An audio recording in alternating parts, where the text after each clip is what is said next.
जी अजमेरा, और उसके बाद तैयार रहेंगी बहन अंशिका चौधरी सागर। नमोस्तु गुरुदेव। अक्सर देखा जाता है कि पूजा के बाद में सभी लोग अष्टद्रव्य की जो थाली रहती है पूजा करने के बाद वहीं पे छोड़कर चले जाते हैं।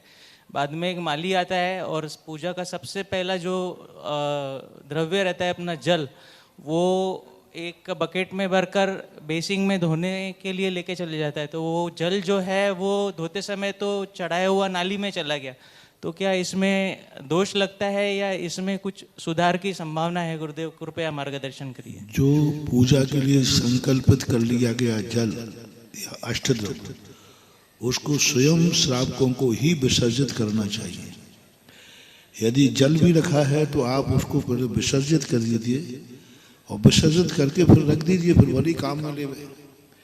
लेकिन अभी संकल्पित जल अभिषेक के लिए रखा है और मान लीजिए कोई आया है और अब वो अभिषेक के लिए बच गया, फिर माली उठा के डालेगा तो वो गलत है, क्योंकि उस जल में क्षीर सागर के जल की स्थापना हो चुकी है।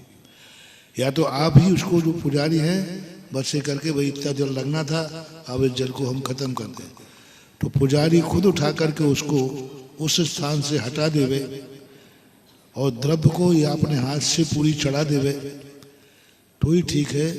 बिना चढ़ी हुई द्रव्य माली उठाकर उसको विसर्जित करे, ये अच्छी बात नहीं, ये दोष की कोटि में आता है। इसलिए किसी श्रावक को ही उसका विसर्जन करना चाहिए, जल हो अथवा द्रव्य हो। गुरुदेव, चढ़ाने के बाद में भी कलशों में जो रहता है वो भी धोते समय नाली में उसको, उसके लिए बात नहीं, वो तो चढ़ चुका। चढ़े हुए द्रव्य के संबंध में अपने यहाँ निर्माल हो जाता है, उसका कोई विकल्प नहीं।